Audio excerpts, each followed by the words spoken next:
Can even an emperor escape the perfect ambush? The northern frontier lies buried in snow?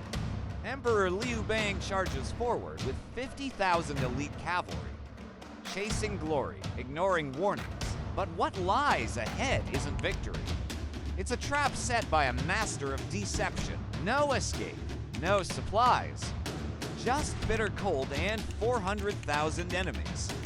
This is the story of the most dangerous 7 days in the Han Empire, the siege of Mount Baideng. This is stories of strategy, learning Sun Tzu through legends. In the bitter winter of 200 BC, the wind screamed across the northern frontier like wolves in the dark. Snow fell thick as goose feathers, blanketing the earth for 3 days and nights.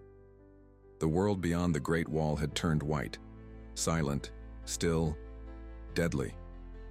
Inside a warm military tent near the northern frontier, Emperor Liu Bang, the founding ruler of the Han Dynasty, held a blood-stained scroll in his hands. It was a military report, rushed in by a courier who had nearly frozen on his journey. The message was horrifying.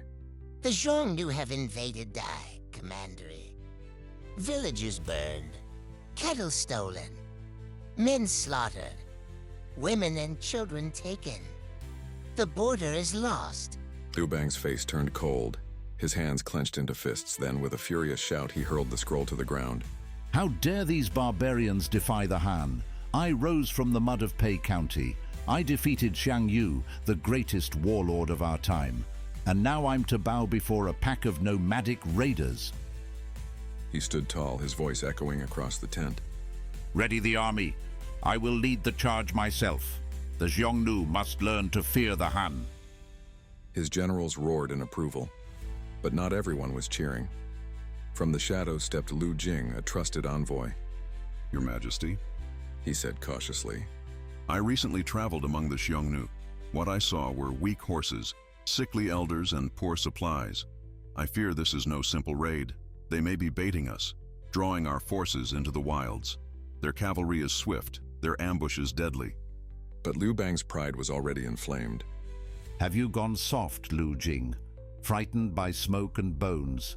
Say one more word to unsettle the men, and I'll have you thrown in chains. So the emperor led 50,000 elite cavalry north through the snow, leaving the main army to follow days behind. He was determined to strike first, and strike hard. After days of cold, grueling travel, the Han vanguard reached a narrow valley southeast of Mount Baideng. The sun was setting. The snowy hills glowed with golden light. General Fan Kuai, a loyal companion from the early days, tugged on his reins. Your Majesty, look ahead. That valley is narrow, the cliffs steep, the woods too. It's perfect for an ambush. We should wait for the main force before we advance. Liu Bang laughed. Fan Kuai, you worry too much. Look, there's barely a whisper of smoke. The cowards have already fled. They heard the Han were coming and ran. Come with me and witness the fall of the Xiongnu. He gave the order to advance. The Han cavalry rode in. They didn't make it halfway through the valley.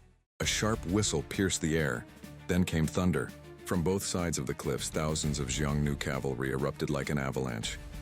They wore thick furs, rode nimble horses, and rained arrows with deadly precision. Sabers gleamed in the snowlight. From the west came white horses. From the east, blue. From the north, black. From the south, red. 4 waves, 1 trap. It was a masterstroke by Modu Chanyu, ruler of the Xiongnu. He had baited Liu Bang with a show of weakness, and now he tightened the noose. To the mountain. Liu Bang shouted. Break north, take the high ground. The Han soldiers fought like lions, pushing through the chaos. Horses fell, arrows struck, the snow turned red, but somehow they carved a path to the summit of Mount Baideng. They collapsed on the mountaintop, exhausted, wounded, cold. Only then did they realize the truth. Mount Baideng was a bald, rocky peak. No trees, no water, no food, just frozen stone and wind. And below them, the Xiongnu sealed the base of the mountain, tight as an iron ring. 7 days and 7 nights passed. The cold was unbearable. Men froze in their sleep. Horses starved, chewing bark and twigs. Soldiers melted snow to drink, their hands trembling.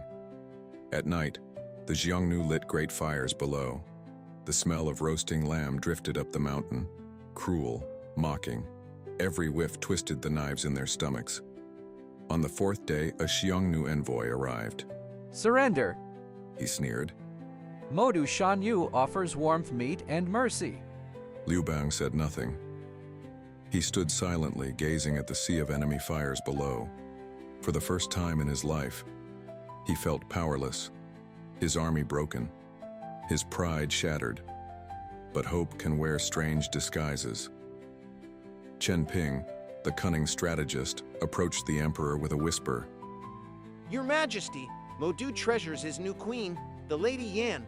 If she fears losing her place, she may persuade him to let us go. That night, under cover of darkness, a secret envoy descended the mountain. He carried jewels, silks, and a scroll, painted with the image of a woman more beautiful than moonlight. With it came a message. The Han Emperor offers this treasure in peace, but if such a beauty enters the harem, what becomes of Lady Yan? Lady Yan saw the scroll, and her heart flared with jealousy. My lord, She said sweetly to Madhu, why waste our strength in this cold place? Even if we win, we cannot live here, and the Han reinforcements may soon arrive. Wouldn't it be wiser to let them go? Madhu hesitated. He was a warrior, but he wasn't blind. That night, the fog rolled thick across the hills. Visibility dropped to nothing, and so Madhu gave the order. He opened a gap in the siege. Liu Bang seized the moment.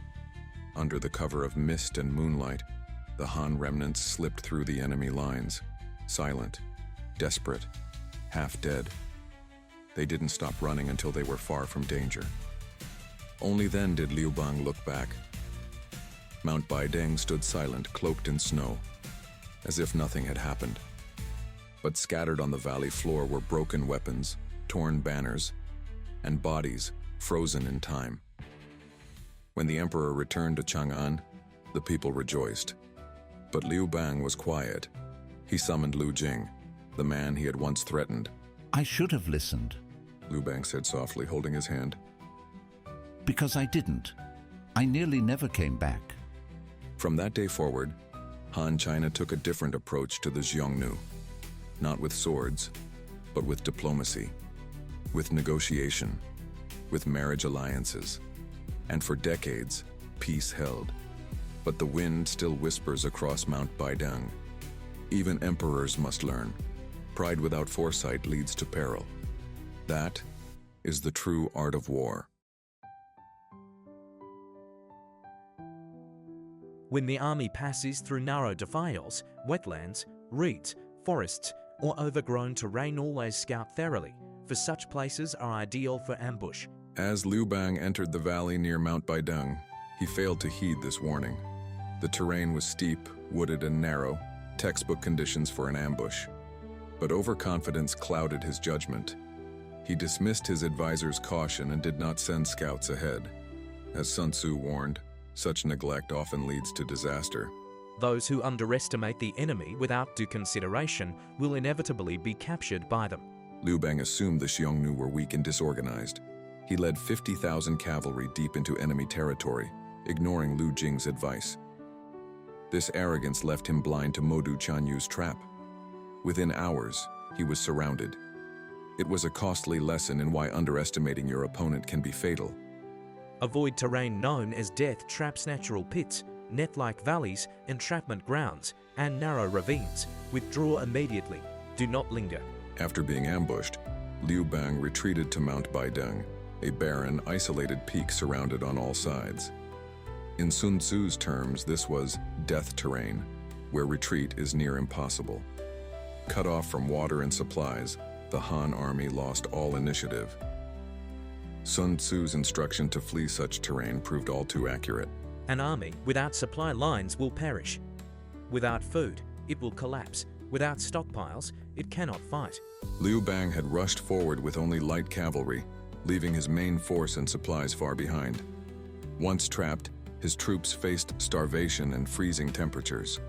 This confirmed one of Sun Tzu's core doctrines. Logistics are not secondary, They are survival. Conclusion. The siege of Mount Baideng serves as a powerful counterexample to the principles in the art of war. Through overconfidence, poor reconnaissance, risky positioning, and lack of supplies, Liu Bang violated key doctrines from the marching chapter and paid the price. But the Han court learned from this failure. In the years that followed, Sun Tzu's teachings guided their strategy, laying the groundwork for an enduring empire. This is China Tales. Subscribe for more stories of ancient wisdom and strategy.